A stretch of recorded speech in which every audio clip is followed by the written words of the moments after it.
கர்த்தருடைய பரிசுத்த நாமத்திற்கு அதிகாரம் 9வது வசனத்துடைய செகண்ட் பார்ட் தியானிக்க இருக்கிறோம். பிலிப்பியர் 4:9 ஜெபத்தோட இந்த செய்திக்குள்ளே கடந்து சொல்லும். சிங்கார மாளிகையில் ஜெயக்கிதங்கள் பாடிடுவாம் சீயோன் மணவாளனோடன் ஆனந்தம் பாடி அன்பரை சேர்ந்து ஆறுதல் அடைந்திடுவோம். அங்கே அலங்கார மகிமையின் கிரீடங்கள் சூடி அன்பரில் மகிழ்ந்திடுவோம். அங்கே அலங்கார மகிமையின் கிரீடங்கள் சூடி அன்பரில் மகிழ்ந்திடுவோம். சிங்கார மாளிகையில் ஜெயக்கிதங்கள் பாடிடுவாம் சீயோன் மணவாளனோடன்.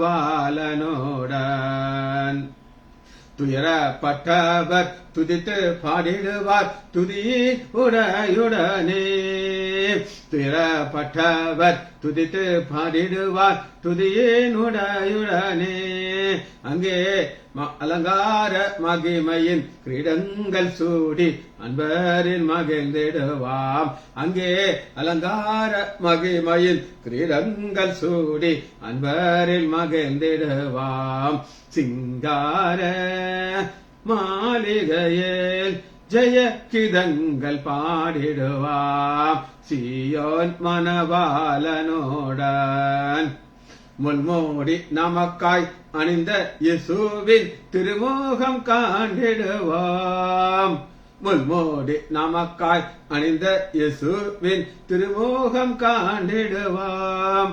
அங்கே முத்தீர இட்ட சுத்தவன் அங்கி தரித்தோராய் துதித்திடுவாம். அங்கே முத்தீர இட்ட சுத்தவன் அங்கி தரித்தோராய் துதித்திடுவாம். சிங்கார மாளிகையில் ஜெயக்கிதங்கள் பாடிடுவாம் சீயோன் மணவாளனோடன். புவியின் அரசை புதுப்பாட்டால் பாடி பொன்னகை போத்திடுவாம். புவியின் அரசை புதுப்பாட்டால் பாடி பொன்னகை போத்திடுவாம். புது எண்ணெயால் அபிஷேகம் பண்ணினோராய் மன்னரை வாழ்த்திடுவாம். புது எண்ணெயால் அபிஷேகம் பண்ணினோராய் மன்னரை வாழ்த்திடுவாம். இயேசுவின் நாமத்தினாலே ஜெபங்கள் பிதாவே, ஆமென். கர்த்தருடைய பரிசுத்த நாமத்திற்கு ஸ்தோத்திரம். Leela praise Lord, Kavitha sister praise Lord, Arokiya Raj praise Lord, Kumaresan brother praise Lord, Selvi teacher Arokiya Raj praise Lord. இப்ப செகண்ட் பார்ட்டை தியானிக்க இருக்கிறோம். பிலிப்பியர் 4வது அதிகாரம் 9வது வசனம் செகண்ட் பார்ட். நீங்கள் என்னிடத்திலே கற்றோம் அடைந்தோம் கேட்டும் கண்டும் இருக்கிறவைகளை அவைகளே செய்யுங்கள். அப்படி நீங்க செய்தால் சமாதானத்தின் தேவன் உங்களோடு இருப்பார். அப்பொழுது இந்த வார்த்தையை நம்ம தியானிக்கிறோம். நம்முடைய ஆண்டவர் கண்டிஷன் உள்ள ஆண்டவர். நீ ஒண்ணு செய், நான் ஒண்ணு செய்ய. நம்ம மாட்டம் செய்து கொண்டே இருக்கணும் கிடையாது. நம்ம செய்தால்தான் அவர் நம்மளோட கூட இருப்பார். இப்ப இங்க நம்ம என்ன பார்த்தோம்னா, ஒரு 8 குறிப்புகளை 8வது வசனத்துல பார்ப்போம். அந்த 8 குறிப்புகளை நம்ம செய்யும் பொழுது அவர் நம்மளோட கூட இருப்பார். அவருக்கு ஒரு ஸ்பெஷல் குவாலிபிகேஷன் அங்க இருக்குது. சமாதானத்தின் தேவன். என்னங்க சமாதானத்தின் தேவன்? அவர் சமாதானத்தை நமக்கு கொடுக்கிறார். ஷலோம் ஒரு சமாதானம். யூதர்கள் ஒருவரை சந்திக்கும் போது ஷலோம் அப்படின்னு சொல்லுவாங்க. ஷலோம்னா சமாதானம் அப்படின்னு சொல்லுவாங்க. உலகத்திலேயே பெரிய ஒரு ஆசீர்வாதம் என்னன்னா சமாதானம். ஒருத்தர் உங்களை பார்த்து நீங்க நல்லா சமாதானமா சந்தோஷமா இருக்கீங்க அப்படின்னு சொன்னா அது உங்களுக்கு பெரிய ஆசீர்வாதம். உங்களுக்கு எத்தனை சொத்து இருக்கணுங்கிற அவசியமே கிடையாது. எத்தனை சொத்து இருக்கணும் அவசியம் கிடையாது. என்னால அவங்களுக்கு குவாலிபிகேஷன் தேவையில்லை. இந்த குவாலிபிகேஷன் வேஸ்ட் இல்ல, குவாலிபிகேஷனுக்கு அகேன்ஸ்ட் கிடையாது. எத்தனையோ டிகிரி உங்களுக்கு இருக்கிறது, அது உங்களுக்கு சமாதானம் இருக்காது. ஒரு நடந்த சம்பவத்தை நான் உங்களுக்கு சொல்றேன்.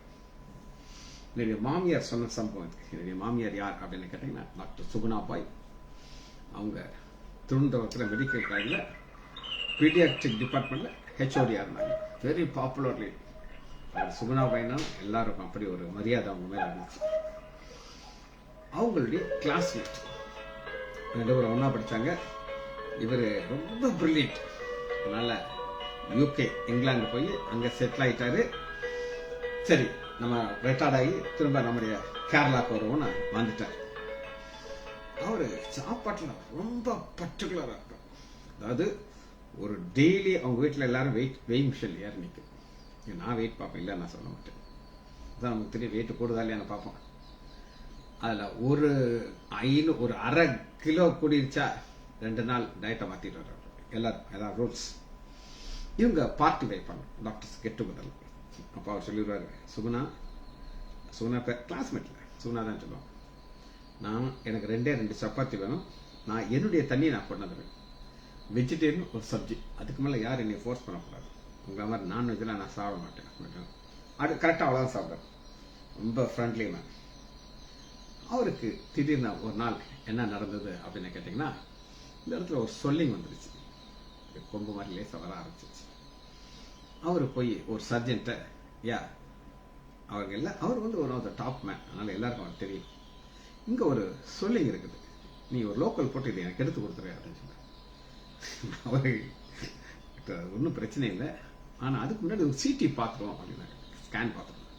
ஆமாம் நீ சொல்றது ரைட்டு தான் அப்படின்னு சொல்லியிருக்காரு. பார்த்தா எல்லாம் செகண்டரிஸ், அவர் பிரெயின் ஃபுல்லா கேன்சர் கட்டிகளா நிறைஞ்சிருக்கு. செஸ்ட் எடுத்து பார்த்தா அங்கேயும் கேன்சர் கட்டிகள். எங்கெல்லாம் அவருக்கு ஸ்கேன் பார்க்குறாங்க எல்லாத்தையும். என்ன ஒரு ஆச்சரியம்னா, அவருக்கு எந்த சிம்டமும் தெரியல. என் மாமியார்ட்ட உட்காந்து அழுகிறாரு. சொல்றாரு, சுகுணா நான் தான்மா எக்ஸ்பர்ட், எதுல எக்ஸ்பர்ட், கேன்சரை கண்டுபிடிக்கிற என்னை விட்டு அடுத்து யாரும் கிடையாது.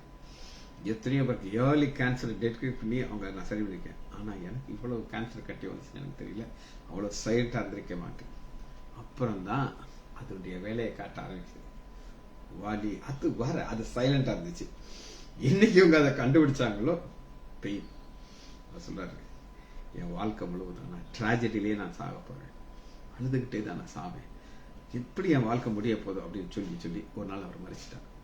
அப்ப அந்த சமாதம் அவர்கிட்ட எப்ப இருந்துச்சு அப்படின்னு கேட்டீங்கன்னா, நான் ஒரு பெரிய டாக்டர், நான் ஒரு cancer specialist, extra extra extra. எப்ப அவருக்கு அந்த கேன்சர் வந்துச்சோ சமாதானம் போச்சு. அதான் நம்ம பார்க்கிறோம். பிலிப்பியர் 4வது அதிகாரம் 9வது வசனத்துல, அப்பொழுது சமாதானத்தின் தேவன் உங்களுடைய. சரி, சமாதானத்தின் தேவன் இவர்களை விட்டுட்டு போவாரா? எஸ், போனார். பல விதம் போயிருக்கு. ஒரு இடத்த மட்டும் நான் உங்களுக்கு காட்ட போறேன். 1 சாமுவேல் 4வது அதிகாரம். பெலிஸ்தர் யுத்தத்துக்கு வராங்க. ஏலியுடைய 2 பிள்ளைகள், ஆண் பிள்ளைகள், அந்த பெட்டியை தூக்கிட்டு போக கூடாது, செய்யக்கூடாது, செஞ்சாங்க. இந்த பெட்டி வந்த உடனே பெலிஸ்தர்லாம் பயந்து அலறிட்டு ஓடுறாங்க. ஆனா அவங்க தைரியமா சண்டை போட ஆரம்பிக்கிறாங்க. பெலிஸ்தர் ஜெயிக்கிறாங்க, இஸ்ரேல் மக்கள் தோத்து ஓடுறாங்க. இந்த பெட்டியை பிடிச்சு கொண்டு போயிட்டாங்க. இதான் சாமி பெட்டி, நாங்க கொண்டு போயிட்டாங்க. இப்ப இந்த நியூஸ் கேள்விப்பட்ட உடனே அந்த ஏலி கீழே விழுந்து செத்து போயிட்டார். மருமகள், அதாவது 2 கணவன் இறந்து பண்ண உடனே அவன் 9 மாச பெண் கர்ப்பிணியா இருக்கு. அவ என்ன சொல்லிக்கிட்டு சாகுறா அப்படின்னு கேட்டீங்கன்னா, 1 சாமுவேல் 4வது அதிகாரம் 21வது வசனத்துல, ஆண்டவர் இஸ்ரேல் தேசத்தை விட்டுட்டு போயிட்டார். அதுக்கு ஒரு அழகான வார்த்தையை சொல்றான். 1 சாமுவேல் 4வது அதிகாரம் 21, தேவனுடைய பெட்டி பிடிபட்டு அவளுடைய மாமனும் அவளுடைய புருஷனும் இறந்து போனபடியினால் அவள் மகிமை இஸ்ரேலை விட்டு போயிற்று என்று சொல்லி அந்த பிள்ளைக்கு இக்கோபோத் என்று பெயரிட்டார். இக்கோபோத் அப்படின்னா என்ன அர்த்தம்னா, தேவனுடைய மகிமை போயிருச்சு. இந்த மகிமைங்கிறது ஒரு அருமையான ஒரு காரியம். அந்த மக்களுக்கு அந்த மகிமை அவர்களோடு கூட இருந்துச்சு. அவங்க 40 வருஷம் வனாந்தரத்தில் நடந்து வராங்க. 40 வருஷம் நடந்து வந்தவங்களுக்கு அவங்களுக்கு ஆகாரம் கொடுக்கிறார், மன்னா கொடுக்கிறார். அப்படி கொடுத்த பிதாவாகிய தேவன் அவருடைய பிள்ளை ஆண்டவராகிய இயேசு கிறிஸ்து மூலமாக வானத்திலிருந்து அப்பத்தை இறக்கி கொடுத்தார். அப்பத்தை இறக்கி கொடுத்தார். அவங்க அதை நல்லா ருசிச்சு சாப்பிட்டாங்க. ஆனா அவரோடு கூட 3 வருஷம் இருந்த 3 சீஷர்களுக்கு என்ன கொடுத்தார் அப்படின்னு கேட்டீங்கன்னா, அவர்களுக்கு என்ன கொடுத்தார்? யோவான்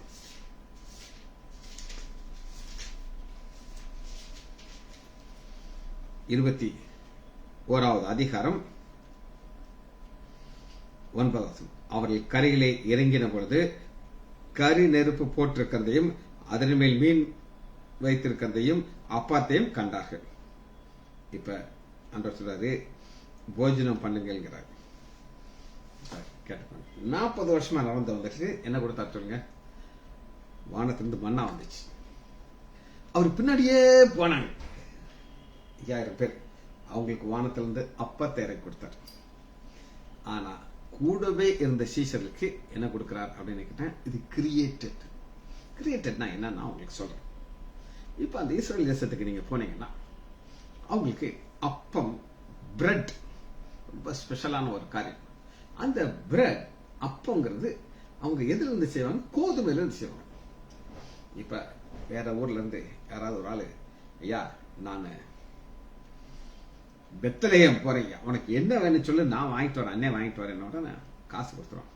எனக்கு 2 கிலோ அங்க விளையிற பெஸ்ட் கோதுமை வாங்கிட்டு வாங்க. காசு வாங்கி பாக்கெட் வச்சுட்டு அந்த கோதுமை வாங்கி கொண்டு வந்து கொடுப்பான். அந்த கோதுமையில பிரெட் செஞ்சு சாப்பிட்டா அது டேஸ்ட் வேற மாதிரி இருக்கும். ஊர்ல பாருங்களேன், சில அரிசிகள் வச்சுருக்காங்க. ரேஷன் அரிசியா? ஆமா அரிசி. இன்னும் நிறைய பேர் அந்த ரேஷன் அரிசி சாப்பிடணும் எனக்கு தெரியும். 2வது ஒரு 5008ங்கிற ஒரு அரிசி, அது கொஞ்சம் முரடா இருக்கும். புண்ணி அதோட சூப்பரா இருக்கும். பாசுமதி அதோட சூப்பர். எல்லாமே அரிசி தான், கிரேட் வித்தியாசம் இருக்கு. அதுபோல அந்த பெத்லகேம்ல விளையிற அந்த கோதுமையை வச்சு பிரெட் செஞ்சா சூப்பரா இருக்கும். ஆனா 5000 பேர் வானத்திலிருந்து இறங்கி வந்த அப்பத்தை சாப்பிடுறாங்க. அப்ப தேவ சமாதானத்தை குறித்து சொல்லிட்டு இருக்கேன். இந்த தேவ சமாதானத்துல இதெல்லாம் சேரும். என்ன சேரும் அப்படின்னு நீங்க கேட்டீங்கன்னா, ஒரு எதிர்பார்ப்பு நிறைவேறுதுங்க. பசியா இருக்கிறாங்க. 5000 பேருக்கு யார் சாப்பாடு கொடுப்பாங்க கேள்வியில ஆண்டவர் வானத்துல இருந்து அப்பத்தை இறக்கி கொடுக்குறாங்க. அந்த அப்பம் எப்படி இருக்கும் அப்படின்னு கேட்டீங்கன்னா, அவங்கள்ட்ட கேட்டா தான் தெரியும். ஐயா அது எப்படியா இருந்துச்சு? ஐயா நான் பல அப்பத்தை சாப்பிட்டிருக்கேன், லோக்கல் அப்பத்தை சாப்பிட்டிருக்கேன், பெத்லகேம் மேல பிரெட்டையும் நான் சாப்பிட்டிருக்கேன். ஆனா இதுக்கு ஈக்குவல் ஒண்ணு கிடையாது. ஏன்னா இது பரலோகத்திலிருந்து வந்த பிரெட். எவ்வளவு சந்தோஷமா போயிருப்பாங்க. ஆனா அதை விட ஒரு சுப்பீரியரை பாத்தீங்கன்னா யோவான் 21வது அதிகாரம். இப்ப உங்களுக்கு கையில ஒண்ணுமே கிடையாது. ஏமாற்றம். அந்த ஏமாற்றத்தில் இருக்கிற நேரத்துல 9வது 21:9 அவர்கள் கரையில வந்திருப்பது கரி நெருப்பு, அதன் மேல் மீன், அப்பம். இந்த 3ம் என்னதுன்னு கேட்டீங்கன்னா கிரியேட்டட் என்ன சொல்லுங்க? உண்டு பண்றார் ஆண்டவர். எந்த ஆண்டவர் வெளிச்சம் உண்டாக கடவுள், அங்க வெளிச்சம் உண்டாயிருச்சு. எந்த ஆண்டவர் கரி நெருப்பு உண்டாக உண்டாயிருச்சு. இதுதான். இது என்ன டெஸ்ட் எனக்கு தெரியாது. சரி, இப்ப நான் உங்களுக்கு சொல்றேன். தேவ சமாதானத்துக்கு நம்ம தியானிச்சுட்டு இருக்கோம். இக்கோபோத் 1 சாமுவேல் 3வது அதிகாரம் 22வது வசனத்துல அது விட்டு போயிடுச்சு, தேசத்தை விட்டு போயிடுச்சு. சரி, இப்ப சில சம்பவங்களை நம்ம பார்க்க போறோம்.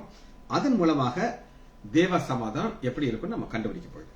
முதல் நம்பர் குறிப்பு எடுத்துக்கொள்ளுங்க. நம்பர் 1 ரோமர் 15வது அதிகாரம். ரோமர் 15வது அதிகாரம் 33வது வசனத்தை வாசிக்கிறேன். ஃபர்ஸ்ட் இதான் 15:33. இந்த முடிக்கிற 33 கடைசி வசனத்தில் என்ன சொல்கிறார் அப்படின்னு கேட்டீங்கன்னா, சமாதானத்தின் தேவன் உங்கள் அனைவரோடும் கூட இருப்பாராக.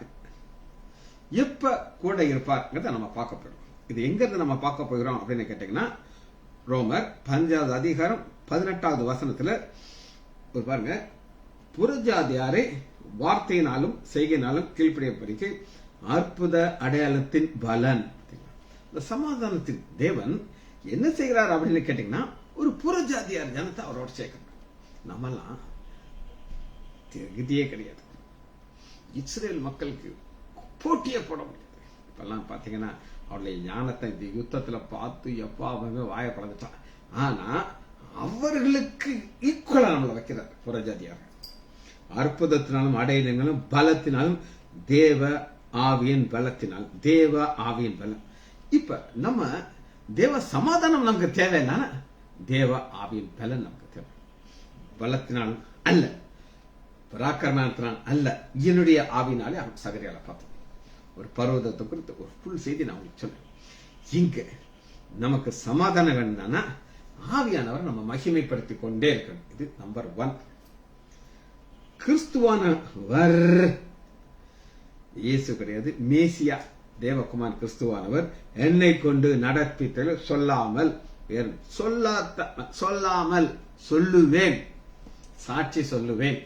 அப்ப தேவனுடைய ஒரு சமாதானத்தின் தேவன் உங்களோட கூட இருக்கணும்னா உங்களுக்கு ஆண்டவர் கொடுத்த ஆசீர்வாதத்தை நீங்க சாட்சியா சொல்லணும் என்று எதிர்பார்க்கிறார். நிறைய நேரம் மக்கள் வாயை பொத்திக்கிட்டு இருப்பாங்க, அது பிரயோஜனமே கிடையாது. சரி, 17 வசனத்துல அவங்களுக்கு வாசிக்கிறேன். ஒரு மேன்மை கொண்டு அதெல்லாம் தேவனுக்குரியவர்களை குறித்து இயேசு கிறிஸ்துவை கொண்டு மேன்மை பாராட்ட எனக்கு இடம் உண்டு. அவன் மேன்மை பாராட்டணுமா?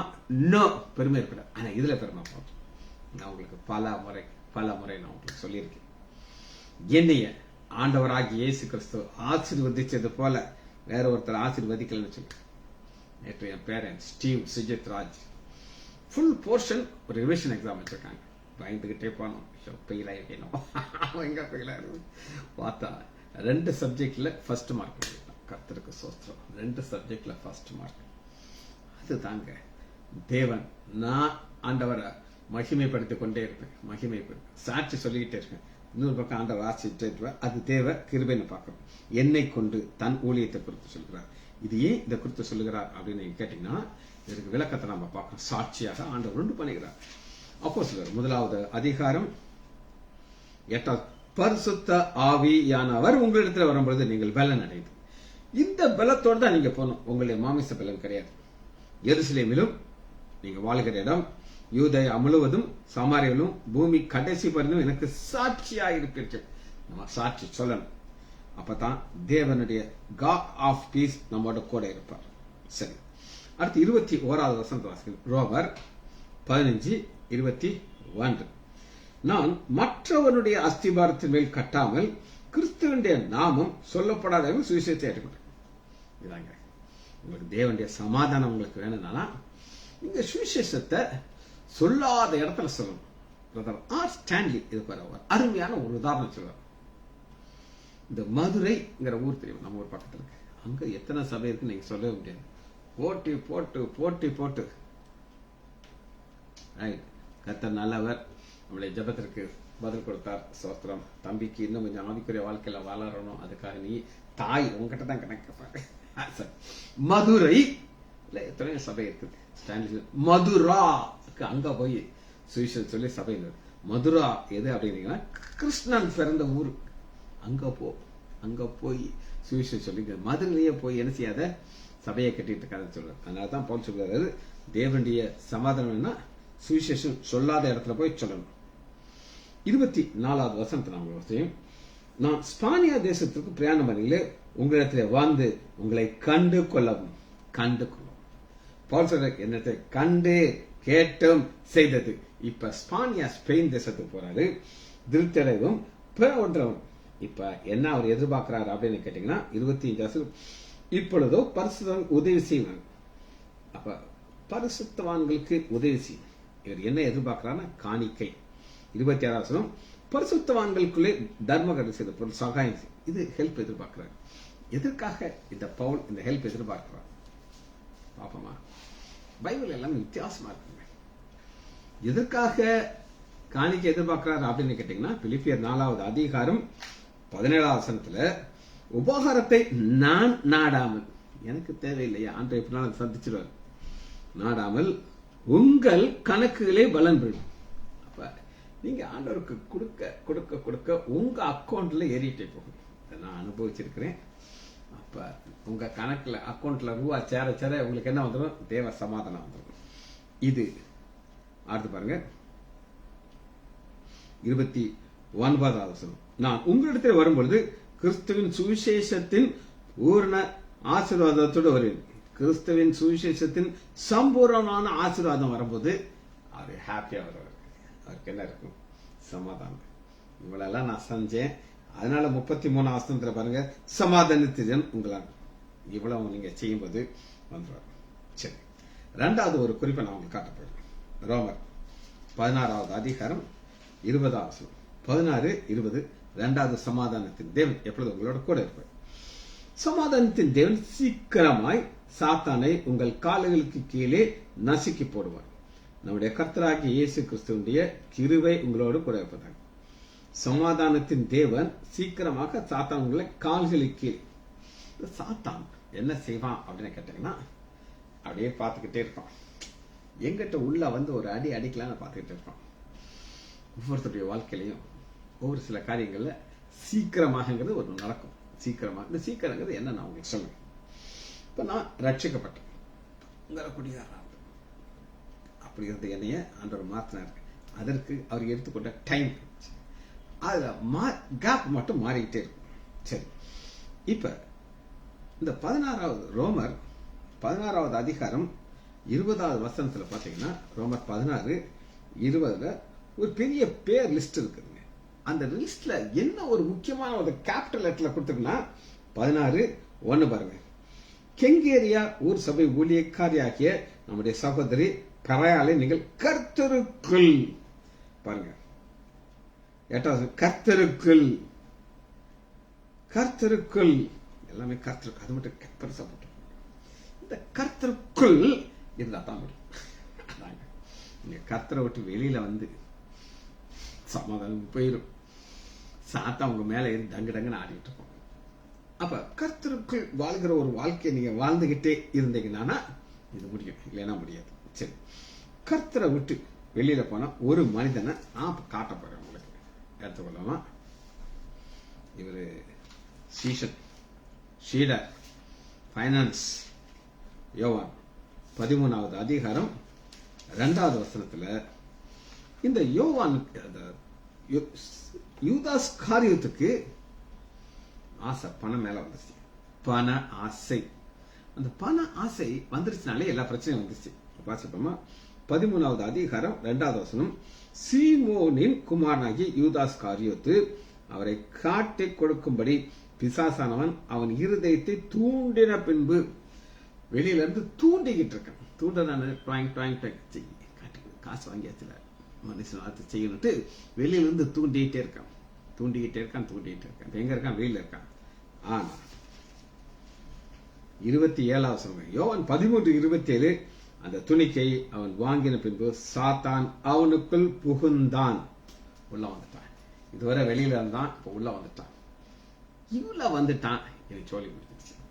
அடுத்த தலைகள விழுந்து வயிறு வெடிச்சு செத்து போயிட்டான். அநீதியின் கூலி. இந்த அநீதியின் கூலிங்கிற ஒரு காரியத்தை அவன் கண்களுக்கு முன்காக வைக்கிறான். இப்ப சாத்தானுக்கு இங்க எத்தனை பேர் இருக்கீங்களோ அத்தனை பேரையும் நல்லா தெரியும். இந்த ஆரோக்கியராஜ் பிரதர், நான், ஸ்டாலின், இந்த 3 பேரை எடுத்துக்கிறோம் உதாரணத்துக்கு. எனக்கு மற்றவங்க எல்லாம் நான் சொல்ல போறேன். இப்ப நான் எதுல விழுவேன்னு சாத்தானுக்கு நல்லா தெரியும். ஆரோக்கியராஜுக்கு எதை காட்டினா பின்னாடியே போவார் நல்லா தெரியும். நான் அதிகமாக நேசிக்கிற ஒரு பாஸ்டர் சுரேஷ் ராமச்சந்திரன், அவருடைய செய்தியை நீங்க கேட்டீங்கன்னா ஆச்சரியமா இருக்கும். நல்லா அப்படியே ஆசாசையா கேட்டாரு. அவரு ஒரு இதுல சொல்றாரு, அவருக்கு கருவாடுனா ரொம்ப பிடிக்குமா. அவருக்கு ப்ரெஷர் பிபி இருக்கு, அதனால கருவாடு சாப்பிடக்கூடாது. ஆனா அந்த கருவாடுங்கிறது யாராவது கொண்டு வந்துட்டாங்கன்னா, அவர் சொன்னதை சொல்றேன், நாக்கு வெளியில வந்துருமா, எச்சி வெளியில வரைஞ்சிக்கிட்டே இருக்குமா, அந்த சட்டி எங்க போதோ பின்னாடியே நான் போவேன். அதை வாங்கி சாப்பிட்டு என் மனைவி தூரத்துல இருந்து பார்த்து முறப்பா பாப்பா முறப்பா கண்டுக்கிடவே மாட்டேன். அந்த நேரத்துல நான் ஒரு பாஸ்டருங்கிறத மறந்துடுவேன், நான் ஒரு பேஷண்ட்டுங்கிறத மறந்துடுவேன், பின்னாடியே போயிடுவேன். அப்ப அவரை பின்னாடியே இழுத்துட்டு போறதுக்கு வேற எதுவுமே தேவையில்லை. ஒரு சட்டி கருவாடை காமிச்சா சொல்லி முடிச்சதான். அதே மாதிரி நம்ம எதுல விழுவோம்னு சாத்தனுக்கு நல்லா தெரியும். ஆனா கிறிஸ்துவுக்குள் கர்த்தருக்குள் இருக்கும்போது பிசாசால ஒன்னும் செய்ய முடியாது. 2வது குறிப்பாக நான் உங்களுக்கு காமிச்சேன், சமாதானத்தின் தேவன் சீக்கிரமாக சாத்தானை உங்களுக்கு கால் கீழாக விதிச்சுள்ளார். அடுத்து ஒரு குறிப்பை பார்த்து நம்ம முடிக்க போயிடும். அது என்னன்னு கேட்டீங்கன்னா, 2 கொரிந்தியர் எடுத்துக்கொள்ளுங்கள், 13வது அதிகாரம்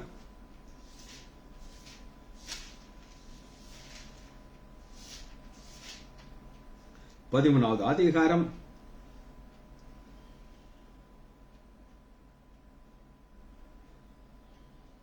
13:11 கடைசியாக சகோதரர் எப்படி பிலிப்பியர்ல கடைசியாக சொன்னாரோ அது போல இங்க ஒரு லிஸ்ட் கொடுக்குறாரு பாருங்க. கடைசியாக சகோதரரே சந்தோஷமா இருங்க. பவுலுக்கு ரொம்ப பிடிச்சதுன்னா சந்தோஷமா இருக்கும். ரிஜாய்ஸ்.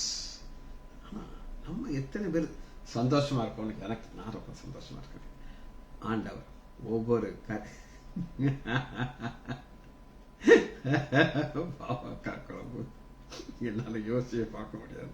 அதை சாப்பிடுறது பார்த்தீங்களா, ஆண்டவர் ஒவ்வொருத்துக்கும் வேற டேஸ்ட் வச்சிருக்காரு. அப்ப கடைசியா சகோதரர் சந்தோஷமா இருக்கு. நம்ம சந்தோஷமா இருக்கும்.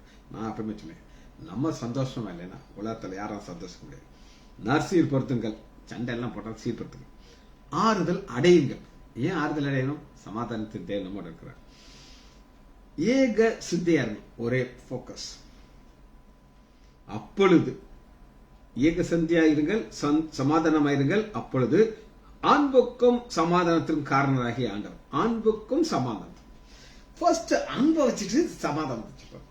காரணம் இங்க யாராவது பார்த்து வீட்டுக்கு எதிர்க்க ரோட்ல தான் சோதனை. சரி, சமாதானத்தின் தேவன் நீங்க கிறிஸ்து இயேசுக்குள்ளே இருந்தீங்கன்னா எந்த சோதனை உங்களை மறுக்கலாம். சரி, அன்புக்கும் சமாதானத்துக்கும் காரணம் உங்களோட கூட இருப்பார். என்னைக்கு அன்பு போச்சோ தேவன் உங்களோட பேரு இக்கோபத்தாய் பேரும். அதான் சரி. எல்லாத்தையும் முடிக்கிறதுக்கு முன்னாடி இன்னும் ஒரு குறிப்பை மட்டும் பார்த்துட்டு இந்த செய்தியை முடிக்க போயிடும். எடுத்துக்கொள்ளுமா. 1 தெசலோனிக்கேயர் 5வது அதிகாரம் 23 வசனம். சமாதானத்தின் தேவன் 3 குறிப்பை காமிச்சேன். 4வது குறிப்பு, சமாதானத்தின் தேவன் தாமே உங்களை முற்றிலும் பரிசுத்தமாக்குவாராக. நமக்கு பிரச்சனைகள் வீட்டுக்கு எதிர்த்தா இருக்கலாம், பக்கத்து வீட்டுக்கார அக்காவா இருக்கலாம், என்னனாலும் இருக்கலாம். ஆனா நீங்க கிறிஸ்து இயேசுக்குள்ள இருக்கணும். சமாதானத்தின் தேவன் தாமே உங்களை முற்றிலும் பரிசுத்தமாக்குவாராக. உங்கள் ஆவி, ஆத்மா, சரீரம் முழுவதும் நம்முடைய கர்த்தராகிய இயேசு கிறிஸ்து வரும்பொழுது குற்றமற்றதாக காக்கப்படுறாங்க. உங்களை அழைத்தவர் உண்மையுள்ளவர், அவர் அப்படியே செய்வார். நீங்க கிறிஸ்து இயேசுக்குள்ள இருந்துட்டு இந்த காரியத்தில் எதுவுமே நம்மளை பாதிக்காதபடி ஒரு ஓட்டத்தை தொடர்ந்து ஓடிட்டு இருக்கணும். அப்ப என்னன்னா ஆவி, ஆத்மா, சரீரம் நம்மள ஆண்டவர் முக்கூட்டு கலவையாக உண்டு பண்ணியிருக்கிறார். நீங்க பார்க்கறது சரீரம். இதுக்குள்ள ஒரு ஆவியை வைத்திருக்கிறார், ஆத்மா வைத்திருக்கிறார். ஒரு முட்டையை நான் உங்களுக்கு உதாரணமாக சொல்லியிருக்கேன். முட்டைக்கு தோடு. அந்த தோடு என்ன அப்படின்னு நீங்க கேட்டீங்கன்னா அப்படியே சரீரம், கண், காது, மூக்கு, தொடர உணர்ச்சி, இதெல்லாமே வெளியில எக்ஸ்டர்னலோட கனெக்ட் ஆயிடுது. அதற்குள்ள ஒரு வெள்ளக்கரு இருக்கு, மஞ்சக்கரு. இந்த வெள்ளக்கரு ஆத்மாவுக்கு அடையாளம், மஞ்சக்கரு ஆவிக்கு அடையாளம். இந்த ஆர்டர் மாற்ற முடியாது. ஆவி, ஆத்மா, சரீரம். இந்த ஆத்மாவுக்கு என்ன கேரக்டர் இருக்குன்னா 2 பக்கமும் போக முடியும். நீங்க கிறிஸ்து இயேசுக்கு இல்லாம உலக பிரகாரமான காரியத்திலே நீங்க வாழ்ந்துகிட்டே இருக்கிறீங்க. ஏதாவது சாப்பிடுறது. இப்ப ஒரு சிலருக்கெல்லாம் ஒரு பர்டிகுலர் ஃபுட்டு பிடிக்கும். கொத்து பரோட்டா. ஒவ்வொரு கடையிலையா போய் சாப்பிடுவாங்க. இப்படி சாப்பிட்டு சாப்பிட்டு சாப்பிட்டு புதுசா இருக்கும். தேவையில்லாத சாப்பாடு உள்ள போயிட்டே இருக்கும். அவங்க நோக்கமே என்னன்னா சாப்பிட்டுட்டே இருக்கும். ஆனா அந்த ஆத்மாவுக்கு இந்த ஆவியின் பக்கம் கொண்டு வாங்க. வேத வாசிப்பு, உபவாசம், ஜெபம், தியானிக்கிறது, ஊழியம், இதெல்லாமே ஆவியிலிருந்து வரும். ஆவியின் தேவன் கொடுக்கிற ஆசீர்வாதம் இந்த வாழ்க்கையில ஆத்மா இந்த டைரக்ஷன் கொண்டு இப்படி நீங்க வாழ்ந்துகிட்டே வாழ்ந்துகிட்டே வாழ்ந்துகிட்டே இருந்தீங்கன்னா இந்த மாமிசத்துடைய பவர் போயிடும். இன்னும் நம்ம வாழ்க்கை இங்கேதான் இருக்கணும், கிறிஸ்துவுக்குள்ளே வாழ்ந்துட்டு இருக்கோம். அப்படி வாழும் பொழுது குற்றம் அற்றதாக காக்கப்படுவது. குற்றம் ஏன் குற்றமற்றதாக காக்கப்படணும்னா இந்த ஆத்மா பரலோகத்துக்கு போகணும். ஆவி தன்னை தந்த தேவன்கிட்ட போயிடும். சரீரம் மண்ணுக்குள்ள போயிடும். அது மறுரூபமாக்கப்படணும். மறுரூபமாக்கி பரதேசில் இருக்கிற ஆத்மாவும் இந்த புதிய சரீரம் சேர்ந்து புதிய வானம் புதிய பூமியில போய் ஆளுகை செய்யணும். அதற்கு தேவை என்னன்னா சமாதானத்தின் தாமே அவர் செய்ய வேண்டிய ஒரு காரியம் இருக்குது, நம்ம செய்ய வேண்டிய ஒரு காரியம் இருக்கு. உங்களை அழைத்தவர். இந்த அழைத்தவர் எல்லாருக்கும் ஒரே அழைப்பு கிடையாது. எல்லாரும் ஒரே மாதிரி கூப்பிடும். No no no. நான் உங்களுக்கு நேற்று செய்தியை ஆரம்பிக்கும் போது பாலியங்கி ஷோவை குறித்து நான் சொன்னேன். திரும்ப நான் சொன்னேன்னா முடிய போது டைம். நல்லா கேட்டுக்கோங்க. அவர் ஒரு வித்தியாசமான அழைப்பு. என்னைய குறித்த அழைப்பு வித்தியாசமான அழைப்பு. நல்லா கேட்டுக்கோங்க. நான் பைபிளை போதிக்கிற ஆளே கிடையாது. கடினமான மோசமானவன். இந்த மோசமானவனை ஆண்டவர் அழைத்தார். அவர் உண்மை உள்ளவர். அவர் அப்படியே செய்வார். எப்படி செய்வார்? குற்றமுள்ளதா காப்பார். இந்த சமாதானத்தின் தேவன் நம்மளோடு கூட இணைந்து போகணும். ஒரு பக்கம் நம்முடைய ஆண்டவராகிய இயேசு கிறிஸ்து, ஒரு பக்கம் ஆவியானவர். இந்த ஓட்டத்துல ஓடி ஓடி ஓடி வலுவாதபடி உங்களை காக்கணும். மகிமையுள்ள ஸ்தானத்திலே மகிழ்ச்சியோடு உங்களை நிறுத்த வல்லவர். யூதா 24. ஜெபிச்சு முடிப்போமா? மகா இரக்கமும் கிருபையுமுள்ள பிதாவே, துதிக்கிறோம் ஐயா. நான் ஆண்டு உள்ள இதயத்தோடு நம்முடைய திரு சமூகம் வருகிறோம் ஐயா. சமாதானத்தின் தேவன் குறித்து ஒரு ஸ்டடியை நாங்கள் தியானித்தோம் ஐயா. இந்த வாழ்க்கையிலே நாங்கள் ஓட நீர் எங்களுக்கு பலன் தருவதற்காக நன்றி ராஜா. பிள்ளைகள் ஒவ்வொருவரையும் என் ஆண்டவராகிய இயேசு கிறிஸ்துவின் நாமத்தினாலே ஆசீர்வதிக்கிறேன். இயேசுவின் நாமத்தினாலே ஜெபங்களை பிதாவே. ஆமேன், ஆமேன், ஆமேன்.